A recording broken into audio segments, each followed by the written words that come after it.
jaalalli kee Yesuus go'anaafuu adda jaalalli kee eessattuun argamu adaaf abbaa jaalaan namaa ta'u akka kee adda gargaarsi kee abbaa go'anaafuu adda gargaarsi kee akkaanan nuffine adda naanna ga'ee na baate harki kee adda jaalalli kee Yesuus go'anaafuu adda jaalalli kee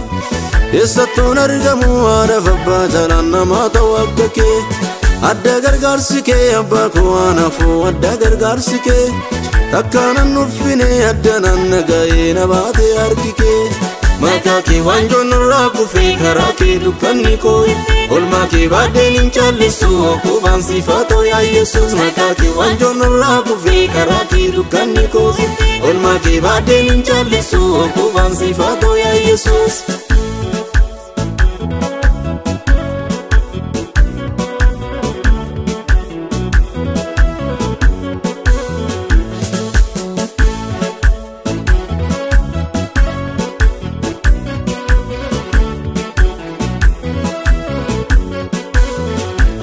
nama abdiin qabne godhatee jireenya galaana qarqara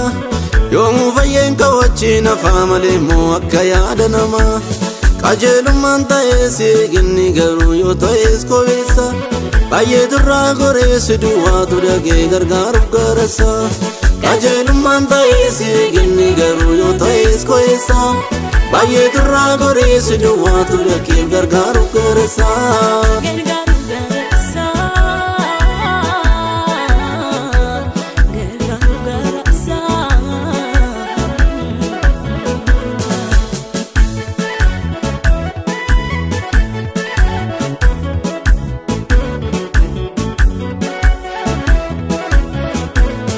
ijoollummaa kaasee jamummaan dhalatee kan marsee dukkanni waan cubbuu hojjeteef akkas ta'ee jedheetti murteesse namni yaadni kee fagoodha akka samiif lafaan namarraa baay'eessa ati yoo beekaadha Yesuus koosiif immoo maaltu laata gorsaa yaadni kee fagoodha akka samiif lafaan namarraa baay'eessa ati yoo beekaadha Yesuus koosiif immoo maaltu laata gorsaa maqaa kee waanjoon irraa kufee karaa kee dukkanni koo olmaa kee baadheen hin callisu okkubaan sifatoo yaa Yesuus maqaa kee waanjoon irraa kufee karaa kee dukkanni koo olmaa kee baadheen hin callisu okkubaan sifatoo yaa Yesuus